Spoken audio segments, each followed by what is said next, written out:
Türkmen milleti Peygamber yaşayetene 63 yaşaymalarına bir ziyafet diyalı, onu ağaç sadaka diyalı. Şey ziyafetimiz o Ullukan ata-babalarımızdan bize kalan bir depsidi. Bir zaten sünnet bize kalıptır şu. Şimdi biz övümüzü her ne biz bir şovgullu da edip, sadaka da edip, şimdi övümüzü tutuyasın.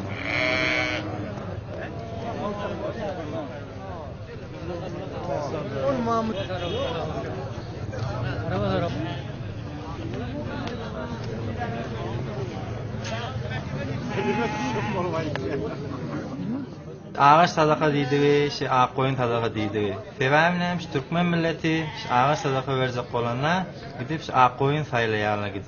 Sonra koyun saylayan. Olmuş koyunu zaman sarıladıp taştan gelen mihmallardan saylayanlar. Şu yuran yemeğe 60 bin. Açık başlar. Gel bende de kavulu var gel. Selamünaleyküm. Koyun ne mi diyen kıymetini? Onu 60 diyen ballı. Bu karani 50 diyen. Yo ben ak koyun gerek şu ağa sadakadan sürüyor.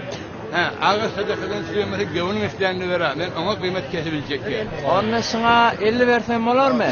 Radyo vardı, radyo. Böyle alım ettim de var. Alamasan al çıkar vardı. Gol yaz on alım ettim.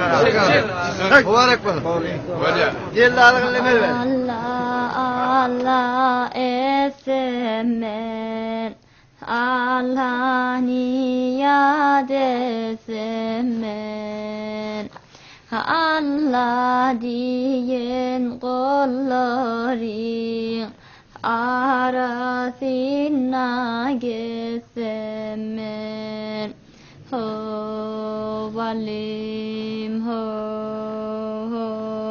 alley valim arvolor her elinden arvolor toydan toya gezenne düşman gödi kör olur alley valim arçadan kuş içine terçeden toydan toya gezenne düşman gödi.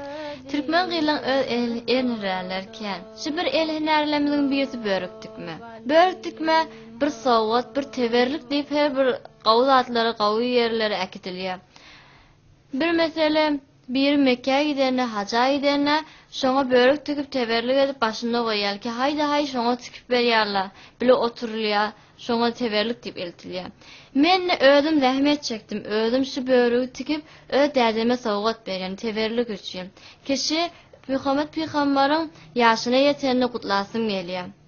Şu derece ýetenini gutlasym gelýär. Indi de şu börüğü ö derdime tükdim, şoňa da şoň başında ö